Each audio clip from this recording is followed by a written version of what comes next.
Oh, yes, it is. It is. Wednesday episode, hump day episode of Donno Daily here on the 5 Reasons Sports Network. Hold on, my face is too shiny. Wait, let me bring that down a notch.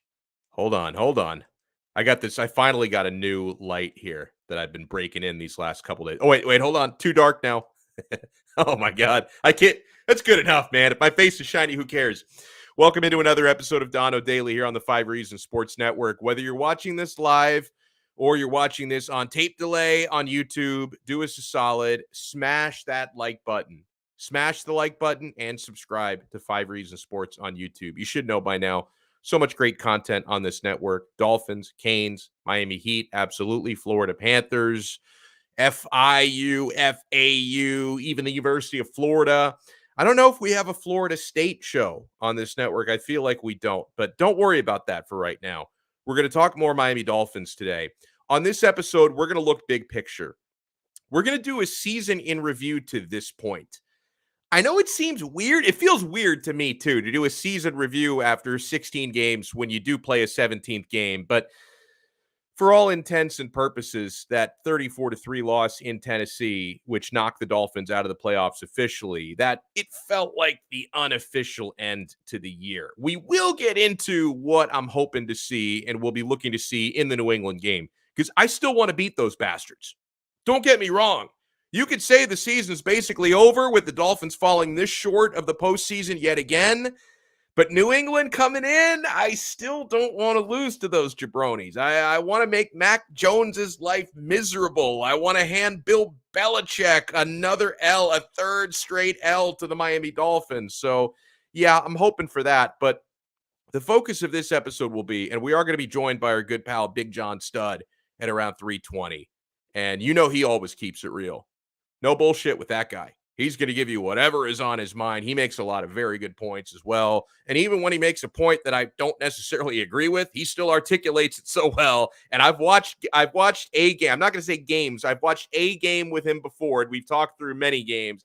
And I know he watches the Miami Dolphins with a very discerning eye. And he watches it from a different perspective than a lot of us do. So I'm looking forward to his insight coming in at about 3:20. But we're going to take a big picture look on the Miami Dolphins. Has the season to this point been a success or a failure, and why? And to kind of break the theme of the last couple of days, because the last couple of days of shows, they've been very negative. I can't necessarily shoulder the blame for that because I take what the team gives to me. Right? When you get blown out, you have your worst performance of the year, and your quarterback had his worst performance of the year in the game that mattered to you most. How nice can I possibly be the Monday and Tuesday after a performance like that on Sunday? So I take what the Dolphins give to me. But since there was so much negativity the last couple of days, I'm going to start with the positivity and then transition to the negativity after that. So before we dive deep on this Miami Dolphins season to this point, I know it's now 2022, but it's the 2021 season. Before we take a look at the 2021 season to this point, I want to remind you to take a look at our official sports bar, the Quarterdeck Seafood Bar and Neighborhood Grill. I'm going to be out at the Quarterdeck at some point in the next few days to grab some lunch. I'm going to make a fresh poke bowl, build your own poke bowl with tons of fresh toppings. Guys, the seafood is so fresh at the Quarterdeck. The fresh mahi-mahi, the salmon, the poke bowl, the sushi, so freaking good. If you're not a seafood fan, believe me, there's something for you. The burgers and sandwiches are ridiculous. The pasta dishes, the chicken dishes, the salads are awesome at the Quarterdeck.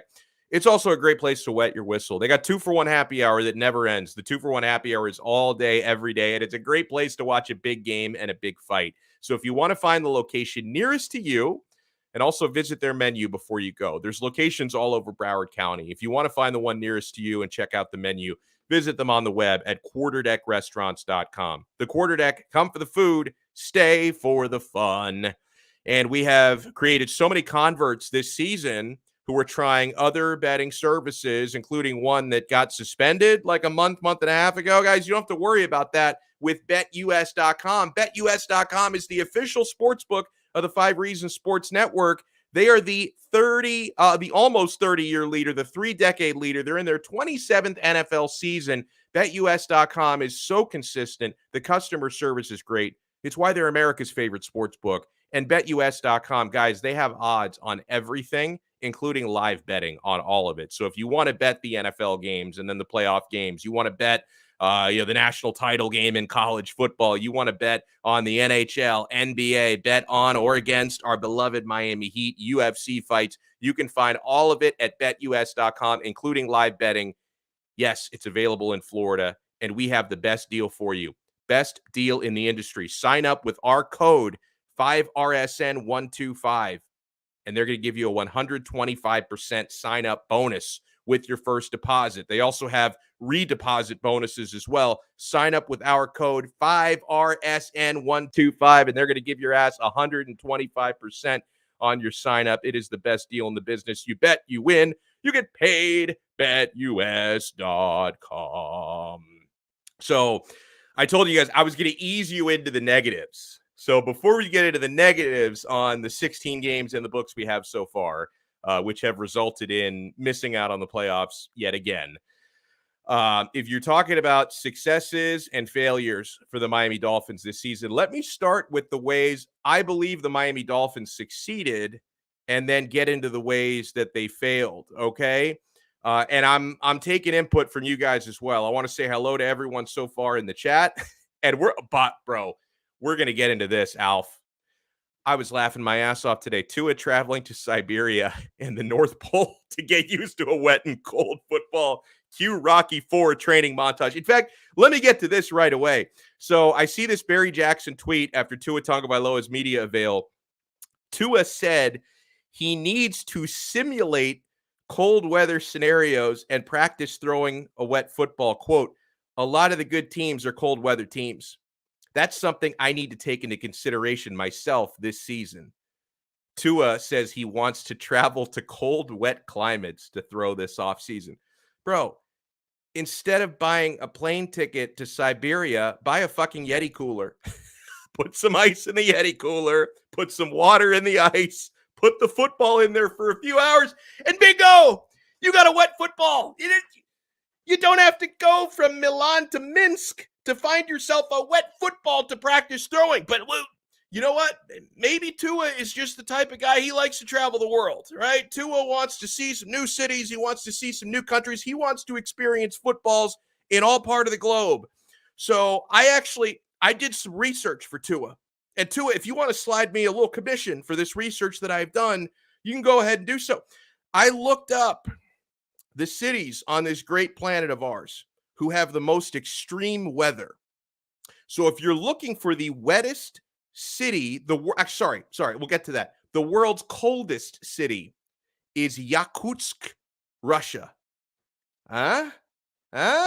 You take a little flight over to Yakutsk. You let the football sit out in the field for a little bit. It gets nice and icy cold. You throw the football around the Yakutsk, Russia. A lot of good receivers running around. They farmers during day. They catch passes in the afternoon. A wonderful time to work out. If you want to find the world's hottest city, it's not Miami, by the way. So you know what? If Tua wants to prepare himself for the steamy conditions of South Florida, if you can throw a football in Kuwait City, Kuwait, you could throw a football in any stadium in Florida. So you might want to keep that in mind. What if he wants to go to the world's driest city? Maybe you take an afternoon trip to Arizona at some point in the next couple of years. Like Tua has played in Arizona before, but I think that was a night game the time he played there, if I'm not mistaken. So if you want to go to the world's driest city, Aswan, Egypt, you can throw a football in Aswan. You can throw it in Arizona, no problem. If you want to find the world's highest city, this will prepare you for Denver. Tua didn't play well against Denver in his rookie season. You know why? Because he didn't throw any footballs in El Alto, Bolivia. Highest city in the world. If you can throw a football in El Alto, Bolivia, you can throw a football anywhere. World's most isolated city. I'm not sure how this will help him, but the world's most isolated city is Perth, Australia. Shout out to Perth. I know a couple bros in Sydney, Melbourne. I don't know anyone in Perth because they're so isolated. They probably can't even get on the internet over there. Now, if you want to go to the world's least accessible city, Iquitos, Peru. So if you can even find Iquitos, because it's not accessible whatsoever, you've got to take like 3 buses and a mule just to get to like the outskirts of Iquitos. So if he can find that, he'll be prepared. Now, if you just want to go domestically, Juneau, Alaska, very wet, cold city. You can throw some footballs around Juneau. Duluth, Minnesota, very cold, wet city. Bangor, Maine, which for the Mighty Ducks fans, you remember that's where Julie the Cat Gaffney was from. She was very acclimated to the cold. I mean, a female hockey goalie. I mean, she won a gold medal in the Junior Goodwill Games. She was ready for the cold weather. It's because she trained in Bangor, Maine. So these are some of the places Tua might want to consider if he wants to get up to snuff for the Miami Dolphins. All right, so I got a little sidetracked, but I want to advise Tua, if you're looking to simulate cold, wet conditions, you can either save yourself the plane ticket, buy a Yeti cooler, put the football in there for a few hours. But if you're intent on going to cold weather cities, I just gave you the coldest, wettest cities on the earth and some of the driest, most extreme, least accessible. So this is going to be good. All right, so here are the ways. If I'm going to be the eternal optimist here are the ways I feel the Miami Dolphins have succeeded so far this year. They found some incredible players in the 2021 draft. You're talking about foundational pieces, okay? Jalen Waddle, going to be a franchise receiver here for years to come, no matter who his quarterback is. And I hope Waddle in week 18, I hope he gets that rookie receiving record that he is so close to getting, breaking Anquan Bolden's record. Jalen Phillips, stud at defensive end, 8.5 sacks this year. I hope he gets 5 sacks in the finale. I want him to make Mac Jones's life a living hell. Javon Holland at safety, steal of the 2021 draft. How you got that guy in the second round, I do not know, okay?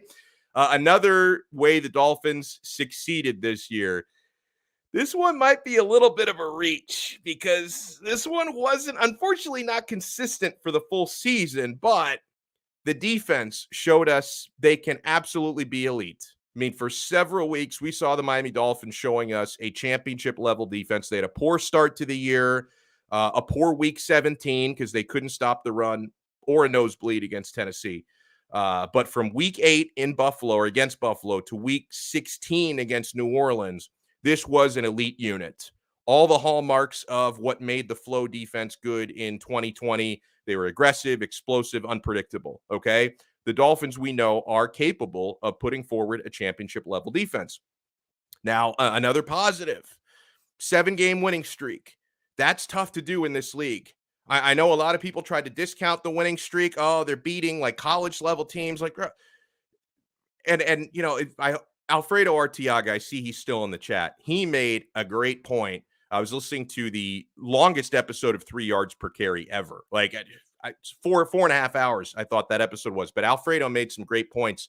And Simon is my bro, and I like CK as well. But, you know, Alfredo pointed out, like, okay, they try to discredit the 7-game winning streak. But, you know, that's what good teams have to do and great teams. You've got to beat the weak sisters. Like, you've got to beat the bad teams in front of you. And how do you think you get to 11 and 12 wins? You have to beat bad teams. Like, there's nothing wrong with what the Dolphins did. So even against some bad teams, some average teams during that winning streak, the Dolphins were really impressive. Like, in order to get to the promised land in the NFL, you need to be clinical and decisive against bad opposition. The Dolphins did that for 7 straight games.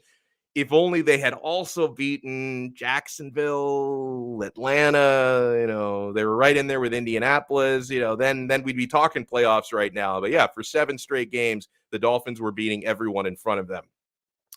You know, you had a few victories and successes, but let me summarize my take on this, okay? And I titled the episode, "With Playoffs Missed, Is This Season a Success or Failure for the Miami Dolphins?" Big picture, it's a failure. Ultimately, the Miami Dolphins failed this season. I can point to a few micro and individual successes, but overall, the Miami Dolphins failed this year. After winning 10 games last year and missing the playoffs by just 1 game, if you'd beaten Buffalo in week 17, you're in. The expectation this offseason was to win at least 10 out of 17 now games and get into the postseason. And also, the Vegas over-under, and Vegas is really good at what they do. It's why they have all those gigantic, lavish hotels out there. They don't build all that stuff by losing to people like me when I place my mush bets, okay?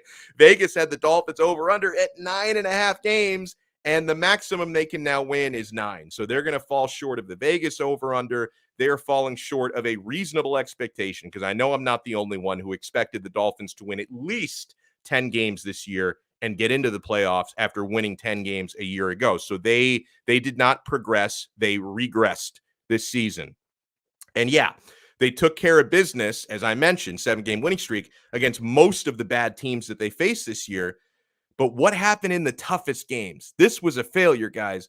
Blown out by Buffalo, blown out by Tampa Bay, blown out by Tennessee. So those games, good teams, great teams don't get blown out 3 times in the same season. It shows you how far apart the Dolphins are from the elite teams in the National Football League. And also, calling Tennessee elite, that's being a little bit generous. I mean, Tennessee's very good. Certainly Tampa Bay is elite, okay? Another failure for the Dolphins this year. They tinkered a lot with the offensive line since last season, and it got worse, not better.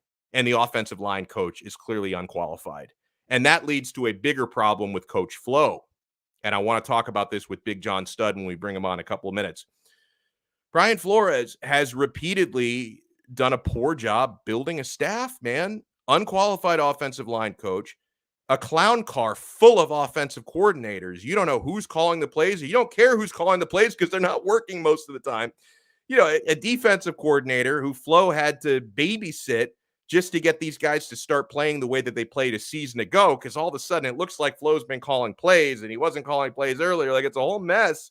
Now, the quarterback situation this year, and I'm not only pinning this on Tua, but for a number of different reasons, the quarterback situation this year was a failure from the top down. I mean, I'll start with the backup quarterback situation, right? Miami replaces Ryan Fitzpatrick with Jacoby Brissett.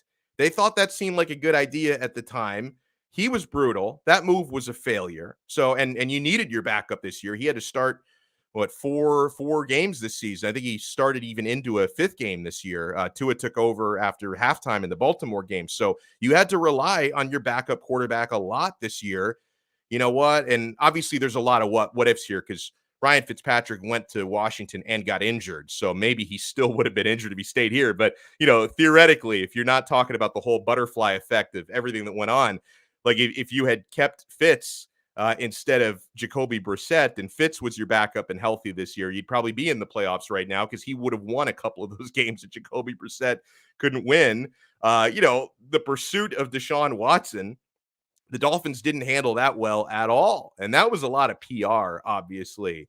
But they allowed that to hang over their heads like a black cloud for 2 months, right? I mean, from September to the trade deadline in early November, that was a dark cloud over the team's head. I don't think it's a coincidence that right after the trade deadline passed, they actually started playing better and they went on a winning streak. So, and yes, also, and I know we're going to get into some good stuff with Big John Studd about this, starting quarterback Tua Tagovailoa did not succeed this year in my eyes. He laid an egg in Tennessee in the most important game of the season with all of his physical limitations on display. Decision-making has been poor at times this year. He's not been good since the bye week. I thought he was playing lights out before the bye week. Since the bye week, didn't play well against the Jets, but the Dolphins won anyway, so we overlooked some of his problems against the Jets. Did not play well against New Orleans, but the Dolphins won anyway, so we overlooked some of the issues. Obviously played terrible against Tennessee. The Dolphins got steamrolled, so a lot of the issues now become magnified, okay? Even the weeks he's played well, he's made some poor decisions, poor turnovers. So I think only Tuanon right now can say that he's definitely a franchise quarterback. Now, there's another issue that I don't know how big this is going to become. Like, maybe this won't go anywhere, but I want to bring on Big John Studd on this note. Let's talk a little bit about coaching before we talk about quarterbacking. And Big John Studd, man, how are you, sir? And Happy New Year to you. Same to you, man. I'm a little upset, man. I'm not happy, man. I'm not happy. Oh, well, listen, we're going to unpack everything. I don't know. Either I'm going to be your therapist or you're going to be my therapist, or all the commenters will be our therapists. It's not a happy time to be a Dolphin fan right now. So a piece of news, call it a rumor, I guess. It's been going around for almost 24 hours now. Jim Harbaugh is very serious about giving the NFL another shot. And I kind of don't blame him, because he's been at Michigan for like 15 decades. He finally beat Ohio State, got into the playoffs. So he probably figures, like, I don't really have a whole lot else I can do here in Michigan, because we're probably not getting through these SEC teams to win a national title. So maybe I'll leave on the high note of beating Ohio State, getting into the playoffs, and go back to the NFL. And of course, if Jim Harbaugh is serious about the National Football League, I've got to think Stephen Ross is at least going to explore that. I mean, would you? And I know you're not the biggest Brian Flores fan out there. I don't know how you feel about Harbaugh, but do you think if Stephen Ross had an opportunity to bring his buddy Jim Harbaugh, down to Miami Gardens, do you think he will and should do it? I mean, I don't know if he should do it, but I know he probably will. I mean, that's his sugar daddy. Yeah. Those guys are linked at the hip like they're two lovers. I mean, didn't he basically cheat on who's our spray? Didn't he try to get rid of Sperano for him? Yep. Sperano was still their coach, and he was still flirting with him. So I think he took him to get a couple of lap dances. He was probably one whiskey away from getting a yes. I don't know. It's pretty weird, man. Now, and one thing for me, Big John, you said I don't know if they should do it. I kind of feel like if they had the opportunity, I do think they should. I mean, not only is Jim Harbaugh, he's a former coach of the year in the NFL, and obviously the players, the talent is all different. Like he did get the 49ers to the Super Bowl, but a big thing for me, Big John Stud, is at least I have some faith that Jim Harbaugh is going to bring in some damn good assistant coaches. I mean, the coordinators that he had in San Francisco, he had Greg Roman as his OC, Vic Fangio as his DC, where Brian Flores is basically accepting college interns to come and coordinate for the Miami Dolphins. So at least Harbaugh is going to get me some assistant coaches. I mean, from that perspective, yes. I'm not saying that they shouldn't do it. I'm assuming that if he's gonna do it, if he's thought about it, which I'm pretty sure he has, like I said, they're like linked at the hip. They're like pen pals. They've been talking for the past, 15 years. They're both from Michigan, if I'm not mistaken. Yep. I think Stephen Ross is a Michigan alum. So to me, from that standpoint, yes, anything is better than what Flo, did this year. Unfortunately, I wanted to get into some things that I can't say. I told you a while back the Dolphin fan base would explode. They would hate Brian Flores even more than they do already.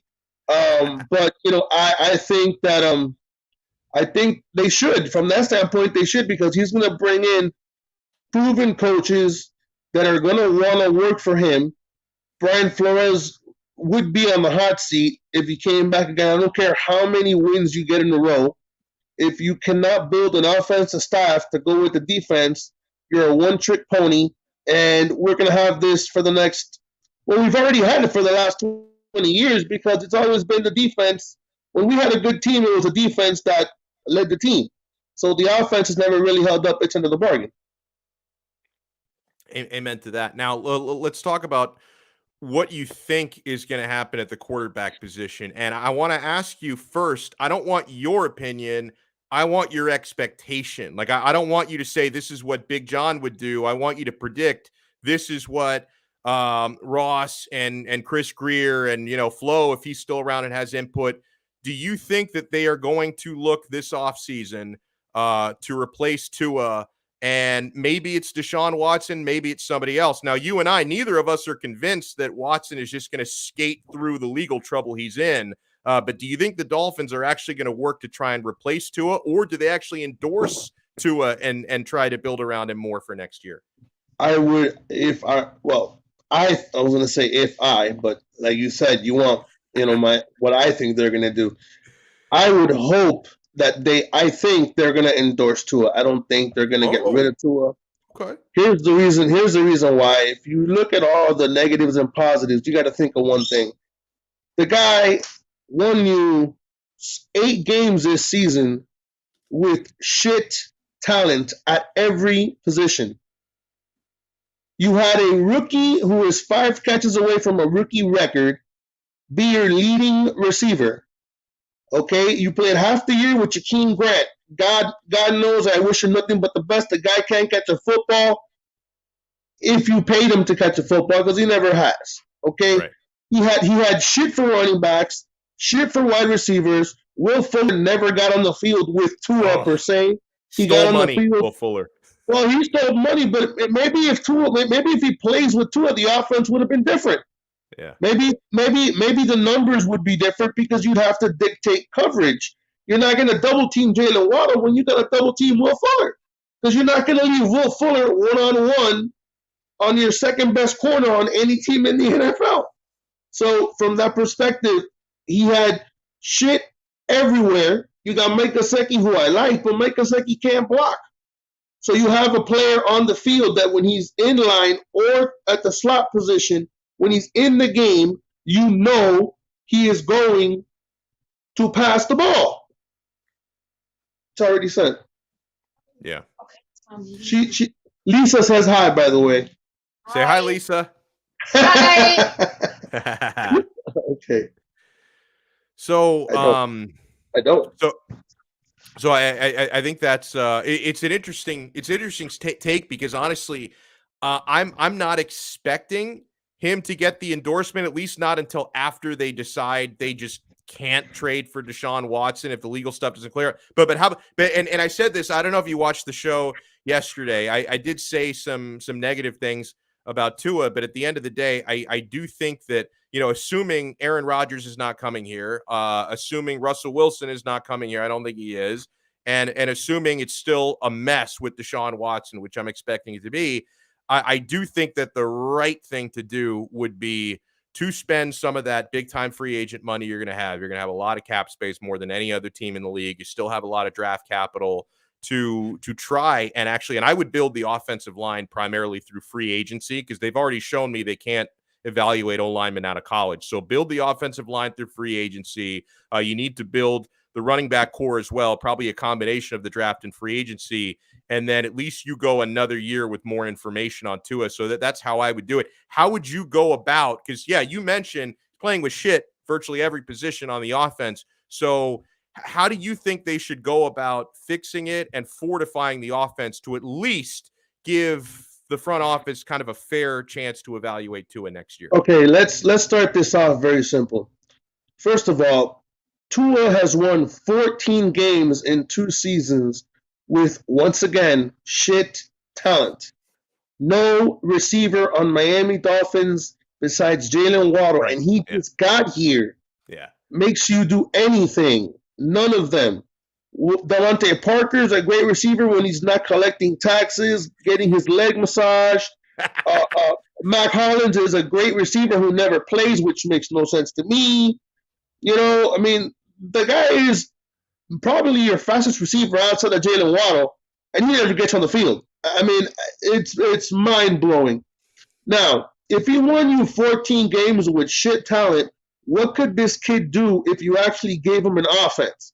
Because we like to compare him to Joe Burrow, we like to compare him to Justin Herbert, but both of those guys actually have weapons to throw to. Yeah. Both of those guys have actual running games to throw to. Running games that can actually work. Both of those guys have an actual offensive coordinator, not 3 offensive coordinators who we don't even know who it is. And there was a time in the year where Brian Flores said even he made some offensive calls, which is befuddling to me again. Yep. I think you go about getting you either go and try to sign Devontae. What's his name? Who's the wide receiver? Yeah, because there's so many Devontaes in the world. Yes, there are. We already have one here. Exactly. You would trade one Devontae for the other. If it was me, I gave a different idea and people didn't like the idea, but what I said I would do and people didn't like it was, if you can't use first round picks, trade them away. Right. We don't need more young players on this team. What I would do, I would trade. People laughed at me. I don't care. I would trade 2 first-round picks, try to get Devontae Adams. No, Devontae Smith plays for Philadelphia, right? Yes, Devontae. Oh, that's so the other Bama receiver. Yeah. If I cannot get Devontae Adams, I would go after Devontae Smith. I like it. You know why I would go after Devontae Smith? We can't draft in the first round. They can't evaluate offensive linemen. I would get him, bring him in with Tua, bring him in with Jalen Waddle. You have them both on a 5-year rookie deal. You're saving money getting a receiver. See if you can get Allen Robinson if you need another receiver, and go after the offensive line. Spend all your money on offensive linemen. If you're going to get a linebacker, get KJ Wright.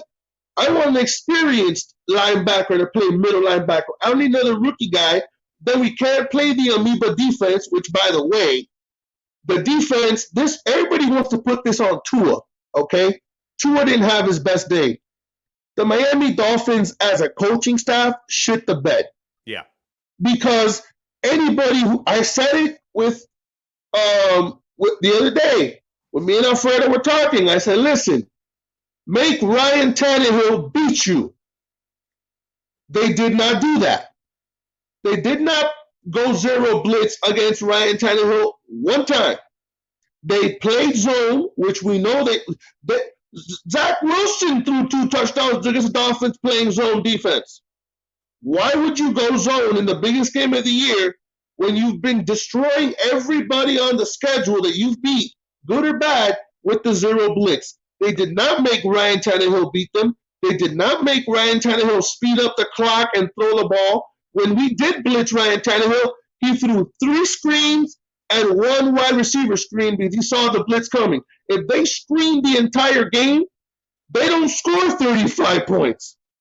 They don't run for 200 yards. I do not understand it at all. So they want to put it on Tua. To me, this is on Brian Flores and the defense. Well, and also, I do put a lot of it on Tua, but I also, the offensive play calling was horrific. It's like, how do you completely ignore the fact that you're playing in 30 degrees, rain, and wind? They only ran the football 26% of their downs. And I got news for you, man. The running game was actually working. Duke Johnson had 7 carries for 49 yards, and they just abandoned the run, and like they benched him for like 2 quarters. Here's something that people don't understand, or maybe they don't pay attention to. It's not if you call trick plays, it's when you call the trick play. If you would have called that double reverse that Tua was going to throw in the first quarter, when they don't expect you to throw it, and they don't expect you to do it, and the game was 3-0, that works. If you just threw a 20-yard, the first play of the game, threw a 20-yard pass, Duke Johnson ran for like 15 yards. If you do that play then, you score. Yeah. If you score, you change the momentum of the game. They have to go on the offensive. You make them have to throw. They can't run the ball down your throat the entire game because literally they shortened the game. They literally ran the ball, whether it worked or it didn't. Since they were winning, they said it's rainy, it's windy, we're going to run the ball, we're going to kill the clock. It's exactly what they did. So I don't understand why they went that route when what you should have done was go zero blitz Ryan Tannehill. Ryan Tannehill has never been a quarterback to beat you throwing the football. Right. Unless he's doing play action, he is not going to beat you. I don't care if I have to put in 4 safeties, but I'm blitzing him on every play. I'm blitzing Ryan Tannehill on every play. If you blitz Ryan Tannehill, even if they do run the ball, they have a tendency to hold the offensive line because they don't know where you're coming from. That's a penalty. That puts them back. People don't understand that. Yeah, you can give up a big run, but if I give up 5 big runs and you get 6 holding calls, I'm going to take the 6 holding calls. So to me, the way that the defense played, the way they schemed it was a complete failure. And literally, as much as everybody wants to put the game on Tua started like 9 of those drives inside the 10-yard line. Mm-hmm. They literally made Tua have to go the entire field, the entire game, when they were getting the ball at the 40-yard line. Yeah. So that's a lot of truth bombs right there. I love it. Big John Studd is with us here on Donno Daily. Now, I hadn't talked a lot this week about the game upcoming against New England, only because, like, you know, your playoff hopes just died. So that feels like the lead story. But now that we're in the midweek, Big John, I still want to beat these guys on Sunday. I know the Dolphin fans kind of feel like the season is over because your playoff hopes are done. But, man, you've got you've got a game that, could decide for New England. It could decide whether they win the division or not. And I do not like losing to those guys ever. I would love to be able to say we've got a 3-game winning streak against the Patriots. I'd love to say that Tua has a 3-game winning streak against the New England Patriots. And I would also love to give Mac Jones hell on Sunday, 4:25 p.m. Well, how do you think the defense is going to approach this? If they do what they should have done on Sunday and they go 0 blitz against Mac Jones, the Patriots might only score 10 points or less. He does not like to get blitzed. I don't know why they like to complicate shit when football's 11-11. I respect reason with all my heart. That guy knows his shit. He played 3-down football in Canada. I've never seen it. There's still 7 days in the week. Football's 11-11, even in Canada when they're playing Canadian football for championship. You've seen the Toronto Argonauts do it. The field's bigger. It's still 11-11. Yep.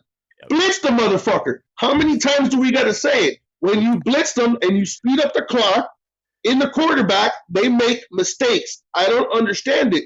Me and you thought about the same thing. Alfredo said the same thing. Big O said the same thing. Everybody said blitz Ryan Tannehill. Mm-hmm. What the hell were the Dolphins doing? I don't understand it. I don't get it. We all see something that they don't see. I don't get it. But if you blitz Mac Jones all game, the Dolphins will win in a landslide. They literally will blow them out of the water because they have no offense. But then again, Tennessee had no offense. But if you play zone, they're going to beat you. If you blitz them, you win. That's simple. And how are you, like, I'd love your take on the fact that they didn't look from a play calling standpoint or even from a Tua standpoint, they didn't look prepared to play in bad weather. And then I hear Tua saying today that he wants to go to cold, wet cities during the offseason to throw. It's like, bro, get yourself a cooler, put some ice in there. Don Shula used to put footballs in the freezer for Dan Marino during the week before they played in Buffalo. Why can't we do that? Listen, man, just look, let me explain something. Yeah. That's the kind of quarterback that I want for my team. He is putting it on himself to the fact that man will fly to Alaska to throw football. But he should have done it already, though. He should have done it already is my point. You had week 17 in Buffalo last year. You should have flown to Siberia last offseason then. Let me ask you a question. You're going to fly last offseason when you don't even know if you're going to be the quarterback on the team? They might not know that either this year. Okay, so why would he go if I don't even feel that you want me to be the quarterback? Before the draft, Deshaun Watson talk. During the season, Deshaun Watson talk. After the season, Deshaun Watson talk. Why am I going to go kill myself for a team that doesn't want me? Well, yeah, but you don't just do that for the team. You do that for you because if he wasn't a Dolphin, he'd be on some other NFL team. He'd be on an NFL roster. I completely understand that, but what I'm saying is you're willing to go the extra mile when someone shows you that they want you, even if you should do it on your own, regardless of the fact. When someone shows you that they want you, you're willing to run through walls for those people.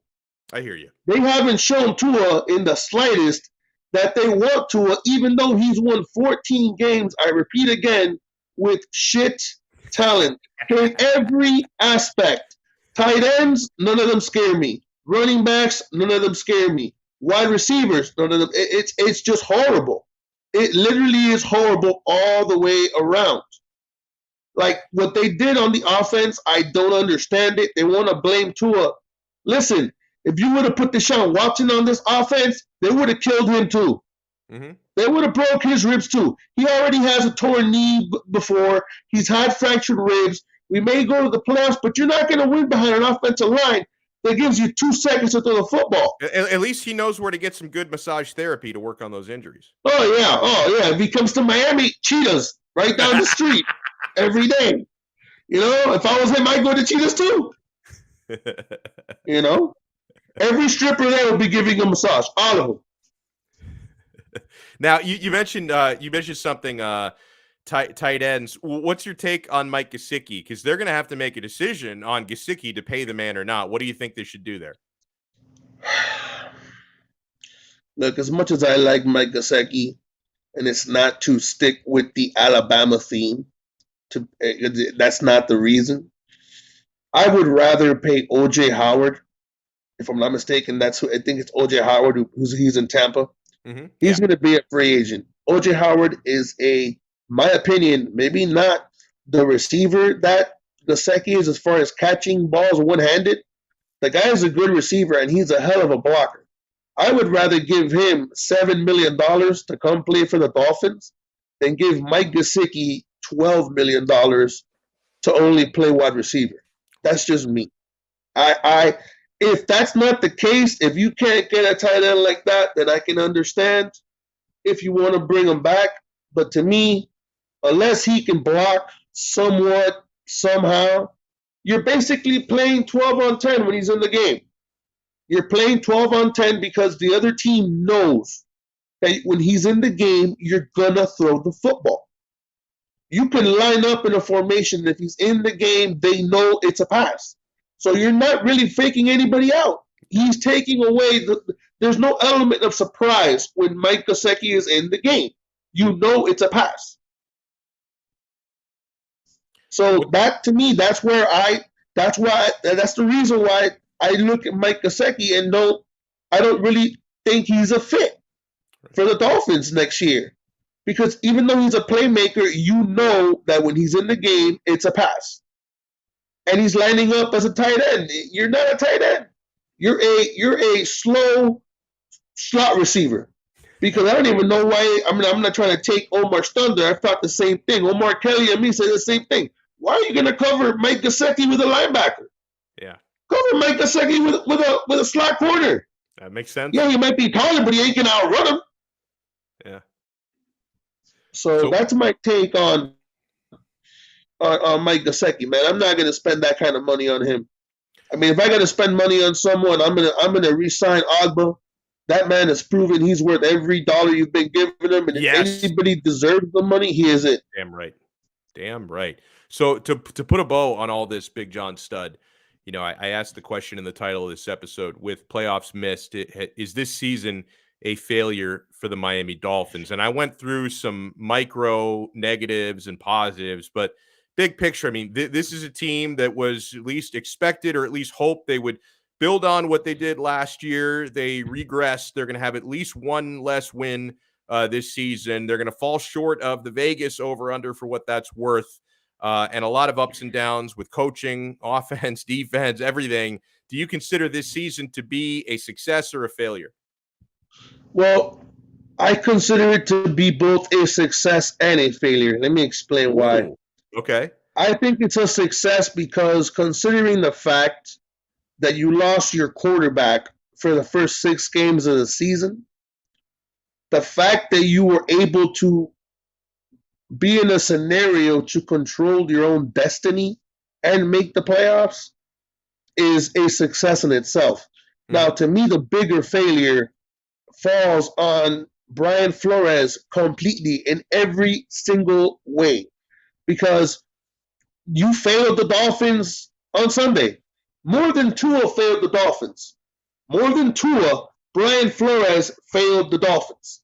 Because Brian Flores knows that Ryan Tannehill could not beat me or you if we're covering a wide receiver, because he's never been able to beat you throwing the football. Yep. Brian Flores is not, Ryan Tannehill is not Patrick Mahomes. He's not Aaron Rodgers. This guy is a middle-of-the-pack quarterback who, when you put pressure on him, he makes mistakes. And all of us that I just mentioned said it. And yet they went the complete opposite. You basically played Ryan Tannehill as if he was Patrick Mahomes playing zone. What are you giving him time to throw to who? He had one receiver. Right. He didn't even have the main running back. One receiver. He had A.J. Brown, and then he has he has a running back who is not Derrick Henry, still rushed for 132 yards. Yeah, because you have all the linebackers playing back in zone. The play starts, they get back, they block, and they run through them. But if you play cover zero and he hands off the ball, you got two guys coming off the edge right when he gets the handoff. Yeah. You did it against Le'Veon Bell, for crying out loud. Lamar Jackson couldn't find a place to run. And that's Lamar Jackson. Mm-hmm. He's a glorified running back. He's a playmaker. I don't think he's a quarterback. He's not bad. But Lamar Jackson can't throw a football. Not in the NFL. Nope. He can run by you, and I give him credit for what he does. But even he couldn't find a place to run when we were playing cover zero. He's probably still having nightmares with Javon Holland. he saw Javon Holland that game more than any family member he went to go visit when he came down here. I think that they should spend the money on the offensive line. They should try to find the way to get a receiver. People may not like the idea of trading picks for Devontae Smith, and I get it. But at the end of the day, he's a great receiver. And at the end of the day, if you can save money somewhere and put it all on the offensive line, I would get KJ Wright, get me a couple of offensive tackles, revamp this line. And if you don't want to spend money and trade your picks away, that's fine. I just don't see them doing much with the picks except for this last season. They really haven't done anything with their first-round picks. As much as we like Christian Wilkins, has Christian Wilkins really been a difference maker? No. I enjoyed it. He's okay. A few weeks ago. But, I mean, you need to get a wide receiver. And here's my other question. This is why I said trade for Devontae Smith, right? Here's why I said it. It's not because it's crazy. It's just another way of looking at using your assets, right? Here's my question. I want you to answer this. Mm-hmm. Out of the top 5 receivers that you can sign in free agency, who would you spend money on? Because what the Dolphins need, I wouldn't spend money on Chris Godwin. Not that kind of money.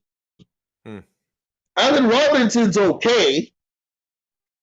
But the only two I would spend money on before I let you go are Mike Williams from San Diego or Devontae Adams. Yeah, you can't get one of those two guys. Devontae Adams is at the top of my list. Who are you going to spend the money on the offensive side of the football? Yeah. Yeah, you're right. I mean, I would go all in to try and get Devontae Adams, and I would look at draftable wide receivers as well. But yeah, you're right. This is not one of those years where the wide receiver market, it's going to be inflated. It was kind of the opposite last year because the salary cap went down. The salary cap is exploding now this coming off season. So there's going to be a premium for everybody. I mean, I do like Godwin, so I would consider that. But I agree with your point overall. My number 1 target and my number 2, number 3 target is all the same guy. That's Devontae Adams. That's what I'm saying. So that's why I said, well, if that's the only guy that would really make, I mean, if you can imagine putting Devontae Adams on one side and Jalen Waddle on the other, my God, you might as well just quit playing football right there. Just from that standpoint. But if you can't get him, unless you're going to get Mike Williams, look, I'm not even a Juju Smith-Schuster guy. I don't like Juju. I don't give a fuck about TikTok. I don't. The TikTok. He can dance on every logo. I don't care. That's what I'm saying. Nobody to me moves the needle unless it's Devontae Adams or to me Mike Williams because of the type of receiver he is. He's fast, but he's big. He's a 50-50 guy, but he can still run by you. You get the same thing with Devontae Adams. To me, Chris Godwin's good, but he's not a big guy. He's another small receiver. We got a lot of those already. That's exactly. So what are you going to do? You're going to bring in Chris Godwin and you're going to keep Devontae Parker? I think everybody here is tired of Devontae Parker. I am. I'm tired of his hamstrings, honestly. Like, the only thing I'm more tired of than Devontae Parker are his hammies, because every 2 weeks there's something wrong with him. So at the end of the day, does he really contribute? He doesn't. He doesn't. And I mean, as much as everybody would hate it, and they're probably not going to do it, I'm probably one of the few who would advocate to bring back Will Fuller. As bad as it was with a broken finger. I can't co-sign on that. I don't think that guy wants to play football. I think he's one step away from Antonio Brown. I was going to say that. I don't think he wants to play. But if you look at what Will Fuller brings to a football team when he's on the field, nobody in the Dolphins squad does that. That's why he was so he doesn't do important it to either. play That's this year. Yeah. He would have changed it. You know, that's what I would do. I mean, that's just me. If it was me, I would trade for Devontae Smith. I don't give a damn about picks. We have a lot of picks. We've picked. Our defense is set. Everything the Dolphins should do should be the only pick you should make in the second round is get a running back, either Isaiah Spiller or you get the guy to Michigan State. That's it. I would trade all my other picks, get myself Devontae Smith, or get myself Devontae Adams, put him alongside Jalen Waddle, and go from there because everything else is pointless. And even then, Devontae Smith is like he's Cambodian. The guy weighs like 120 pounds. He's got like a 20-inch waist. Literally gets caught by a hurricane and he flies away. Yo, he's literally he's a fucking kite. He flies across the screen, bro. That's why I'm being sincere, being legit, being real with you. The two receivers I want are either Devontae Adams or Mike Williams. That's it. That's the only two. Unless you're going to bring in Allen Robinson in here. Other than that, and here's my thing with Allen Robinson. You hear a lot of people wanting Allen Robinson. Allen Robinson is a faster version of Devontae Parker. He is a 50-50 guy. He's not going to run by you. You know who I like a lot as a rookie receiver? Dotson out of Penn State. Him, I would draft. But, you know, I just don't see the receiver market, like you said. It's not going to be what it is in past years. Yeah. It's not. Listen, man, I can't tell you how much I appreciate our chats. I love you, bro. Let people know where they could find you. They see that's his Twitter handle. I know I always rag on our guy Chris because he had trouble finding you when it's literally this Big John Stud 007. And are you doing the show this week? Are you guys doing a stream tonight, right? I think we might be, man. I literally was so irritated at Sunday's game that I haven't even texted you. You haven't spoken to me since Sunday. I was a little worried about when I texted you this morning. I'm like, I hope he responds. I hope he's okay. No. I just went dark zero. I was so pissed off at the lack of fight, the lack of preparation on the defensive side of the football. I was expecting Dolphins to go balls to the wall, all out. Let's go get this guy.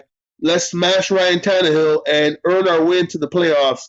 And they did everything opposite of what you would have expected because if we win that game, they probably would have moved that Sunday game to 8 o'clock prime time, Miami versus New England, Tua versus Mac Jones, the Alabama Bowl for the playoffs.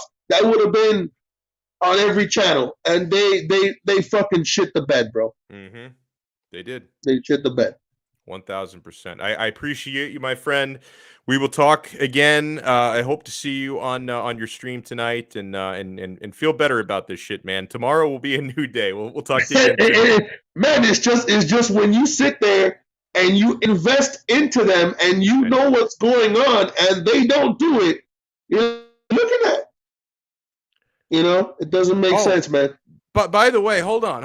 I didn't even realize this. I think this could be the issue here. Your handle is actually Big John Stud 136. Is that right? I think David might I apologize to Chris. That's why he couldn't find you. No. I don't know. All I know is on the screen. Big John Stud 007. I think that's your username. I think the handle is at Big John Stud 136, but your username is Big John Stud double. I think we've gotten to the bottom of this controversy finally. It's taken us like a month. That may be it, man. That may be it. I'm just saying. You see, and I know Alfredo is he may not be smarter than you because I give you that. I know Alfredo's smarter than me, okay?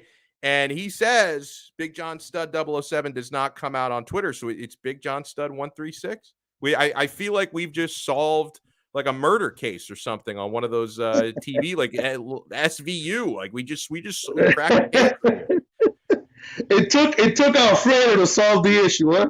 Yeah, exactly. And I'm going to take all the credit for it. No, from one family member to another. I've been family members with Alfredo for a long time, and it took a family member, in my opinion, to find the issue. And how about this? You got a new follower. You got a new follower from that. And 2 new followers. Alfredo as well. Everyone follow at Big John Stud 136. Thank you so much, man. We'll talk again next week. Well, we'll talk before that, but we'll talk on the show again next week. All right, man. Hey, man, tell Luca I say what's up. I will. Boy, he's been. All right, man. I love you too, man. Yeah, my son. His daycare class reopened today. I love spending time with him, but he doesn't stop moving. Which is good. It's why I've lost 27 pounds in the last 2.5 months, because I chase Luca around all day. So I could use a break today, and he's back at daycare, which is awesome. Actually, I got to go pick him up in a little bit. I'm going to throw some shout outs in a minute. The live chat has been awesome. I'm going to read some of the comments and throw some shout outs.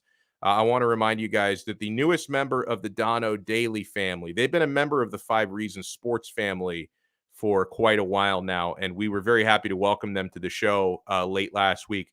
PrizePicks, guys, this is my go-to spot for fantasy, and it's fantasy sports with a twist. PrizePicks. If you're tired of losing in fantasy sports, times are changing. Now it's just you versus the numbers.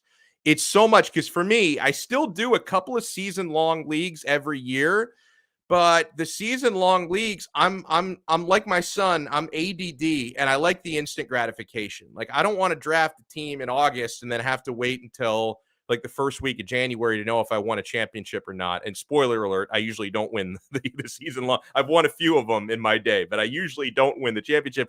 PrizePicks, every single night you've got picks, my friends. It's just you versus the numbers. PrizePicks, it is the perfect place for you. Whether you're a season-long veteran, a seasoned veteran in the daily fantasy space, or injuries ruined your season-long team, which happened to a lot of us. Remember, we're not just talking football. We're talking basketball, fantasy baseball, fantasy UFC. There's a lot of stuff they have. On PrizePicks, you simply select 2, 3, or 4 players and predict if they're going to go over or under their fantasy projection. It's like doing parlays, and they base it on the fantasy projections. You can win 10 times your money for getting 4 predictions correct. And what I love about PrizePicks is when you're picking your 2, 3, or 4 players, you don't have to just pick guys from the same game or even the same sport. You can cross sports with this. Like, you could have a night where you're picking 2 players over-unders in the NBA and 2 players over-under in the NHL, and you can win money. That I think the cross-sport aspect of it is absolutely brilliant.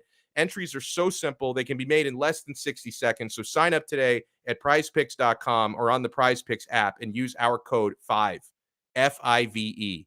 You have to spell it out. Use our code 5 and get a 100% match on your first deposit up to $100. PrizePicks truly is daily fantasy simplified.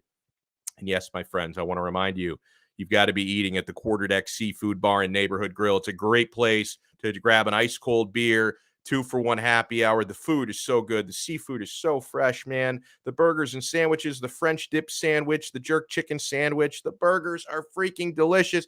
You have to get out there and see why I've been raving about the Quarterdeck. I was talking earlier today with our viewer, Louis Sung Sr., who told me he went out to the Quarterdeck recently and absolutely loved it. You guys are going to love it when you head out to the Quarterdeck. They've got TVs covering every wall. It's a great place to watch the big game or the big fight.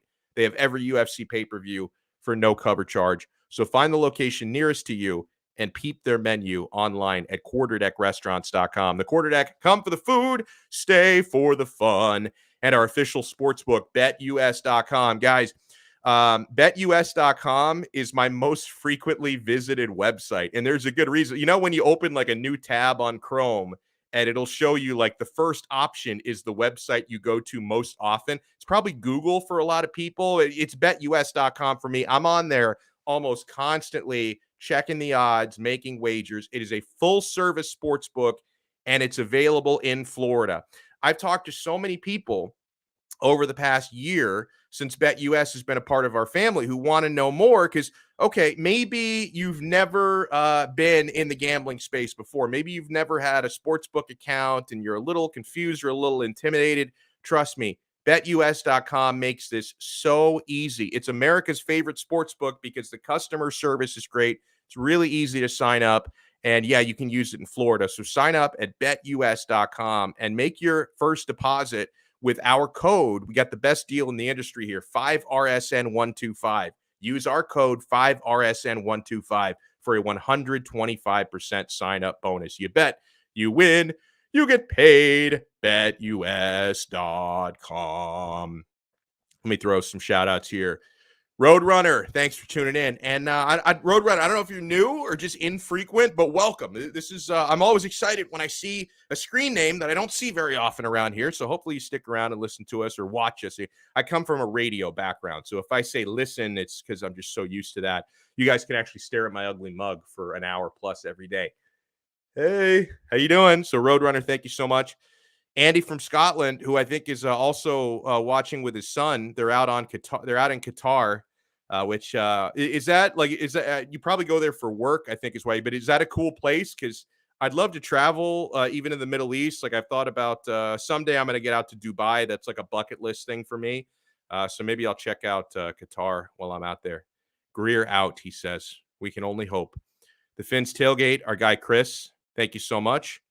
Oh, so where do you live, Craig? I didn't know. I didn't know if you were local, but you live on a different part of the country, apparently. He says, can't wait till the next time I'm on the East Coast to swing by the Quarterdeck. I'm hungry now. Oh, Andy, by the way, says Dubai better than Qatar. I kind of figured. Like Dubai, I think is probably one of the greatest cities on planet Earth. I don't know if like Qatar City is up there with that. If there even is a Qatar City, I don't know what the capital is. I'm just talking out of my ass right now. The show. Thank you so much. Devin Jordan says, Donno, I am down for Harbaugh as the next Dolphins coach. Yeah, Devin, I don't know if you caught, I talked about Harbaugh a little bit with Big John Studd. If you didn't see that part, go back to it. Now, by the way, we got a hot tip. If I can find the message, I'll get to it later. We got a hot tip from my guy, Jeff Fox, who's an awesome host. Jeff Fox has his own YouTube channel, does tremendous work.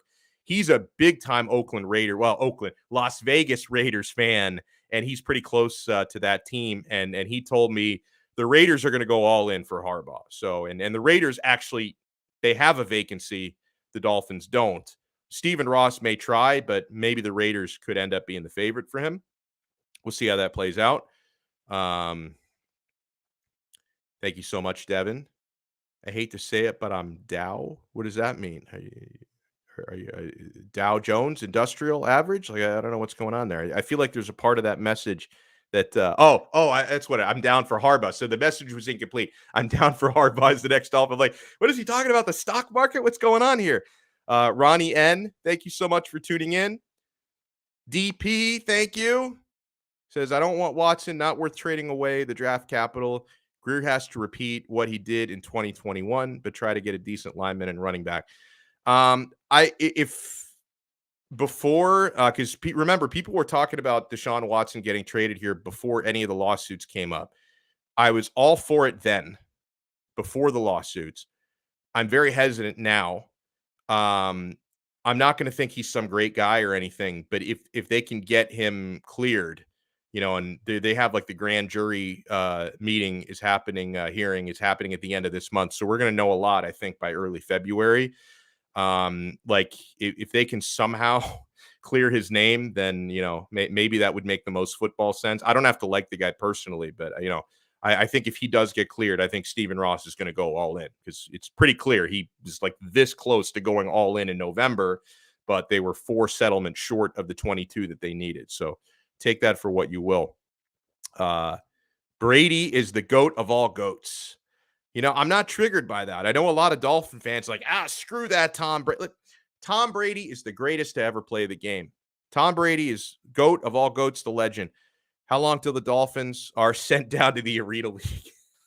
Can you imagine if we had promotion relegation in American football? You think about how many times would like the Lions, the Bengals, I know the Bengals are good now, but they were a dumpster fire forever. The Browns, you think about all the teams that Dolphins would have been relegated a few times as well. There's no question about it. Alfredo Artiaga, thank you so much for tuning in. David, thank you so much for tuning in. Who else we got? I know we have a lot more. I'm trying to and I always offer this disclaimer when I do the shout outs at the end of the show. I'm gonna miss some people. Don't take it personally. I'm literally here scrolling myself, looking through the names. So if I skip over you, it's an accident, I assure you.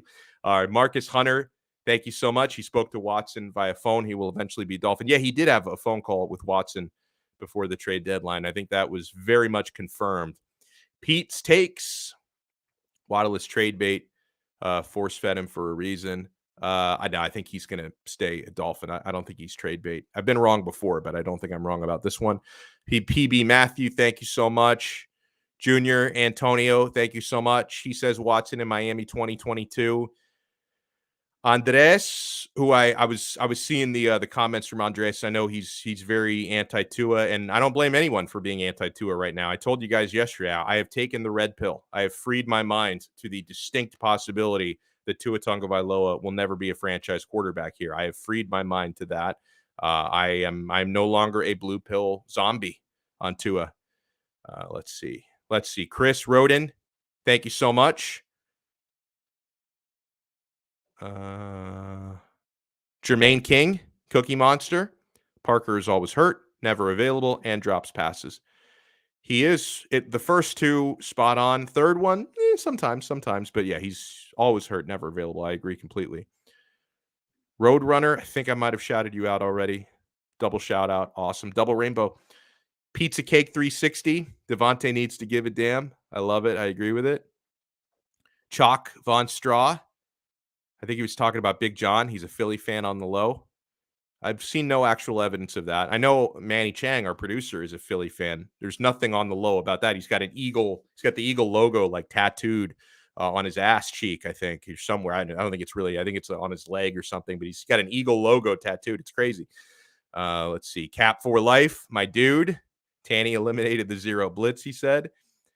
Who else? Try not to give out repeat shout outs. It happens. I'm trying not to. Indade, thank you so much. Dolphins had Dan Marino. Couldn't win a championship. Football is more than QB. Oh, totally. But I would still rather have a quarterback like Dan Marino than a quarterback like Ryan Tannehill or Tua Tagovailoa. I mean, it's you want to be good at every position, including quarterback, right? You don't just want to say, hey, our quarterback's not great, but if every other position is perfect, our not great quarterback can win. Yay! Jason Brown, thank you so much for tuning in. Ray Grouillon, howdy, Ray. Big John Stud, one of our most popular guests. People love it. People love when Big John Stud comes on because he doesn't hold anything back. No BS whatsoever from that guy. He gives you exactly what he's feeling. Let's see. Who else? Troy Ortiz, thank you so much for tuning in. We have to fix the offensive line and running game for whoever is the quarterback. That is correct. You wouldn't want any quarterback, Tua included, to have to play in a situation like this for much longer. I can co-sign on that completely. Hold on. Are we running out of shout-outs? Hold on. I'm scrolling up. And by the way, it's not too late to send us some messages. And also, it's never too late to smash the like button. Even if you're not enjoying the episode, just humor me and smash the like button and subscribe to the 5 Reasons Sports Network. Kendrick, thank you so much for watching today. Brooklyn Rob, my guy, thank you so much for watching. Remy, thank you so much for watching. Now, I don't think Tua actually has small hands, but he played like he had small hands, right? Because when you're having that much trouble gripping the football, whether you have small hands or not, he was playing like a small-handed quarterback, unfortunately for us, because that first that fumble where he just zoop, John Beck-esque, that fumble. That was not good. All right, who else? Andrew Harris, thank you so much for tuning in. I don't know if I'm running out of shout-outs, but I'm running out of patience because I'm scrolling up so much and I'm seeing so many people have already. Oh, here's a new one. Alex M., thank you so much for tuning in. Thank you. All right, let's see. We'll do a few more and then we'll call it a day. I know our guy before I find his. Oh, Jeff Fox. This is my guy supporting my comrade. Yes, we are comrades here in Soviet Union. It's wonderful. Wonderful to be here. Fins up, Nubbins. Thank you so much for tuning in today. Let's see. I've shouted out all these people already. We got a lot of comments today. I appreciate you guys. Joseph Rodriguez, thank you so much. The Finns disappointed me big time this year, he says, and it's because of the blowouts. Every time we go up against the big boys, it's like Francis Ngannou is on the other side and we're about to get KO'd. Yeah. Buffalo, blown out. Tampa Bay, blown out. Tennessee, blown out. It is frustrating. Oh, my guy, Cliff Esmiol. So would you get rid of Flores or one more year? He'll probably get one more year. I think he, for the most part, deserves one more year. I'm not thrilled. I'm not so impressed by his performance, but I think he gets one more year unless Ross can woo his pal Harbaugh to come here. I think Ross would make that move if he could make it. But if Harbaugh may end up with the Raiders, and maybe that's all she wrote. John Featherland, thank you so much for tuning in. Let's see. Anybody else? Zachary B., my guy, who calls this Dolphin season a failure. Overall, I agree. There were a few minor successes. We won a few battles, but we lost the war. How about that? Right? I mean, some rookies played really well this year. The defense played well at times. We won some skirmishes, but we lost the war. All right. Anybody else? Oh, no, I think I already shouted him out. He gets a second shout out. Andy in Scotland. I'm on fire today. I hope somebody puts me out. That's the worst joke ever. I wouldn't blame it if all of you just shut the stream off after that. Oh, God. Hey, is your refrigerator running? You better go catch it. Jean Prinska, thank you so much. Jean or Jean, I'm not sure which. I'll pronounce it both ways just to be safe there. Stunaman221, thank you for tuning in. Lewis Sung Sr., thank you for tuning in. And I think that's all she wrote. If I skipped you, I apologize. We will talk to you guys again tomorrow. I think we're going to be pretty loaded up tomorrow, by the way. Thursday, it's usually a Hussam Patel day.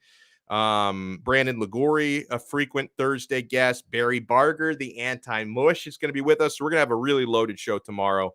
We will speak to you then right here on another episode of Donno Daily on the 5 Reasons Sports Network. Ciao.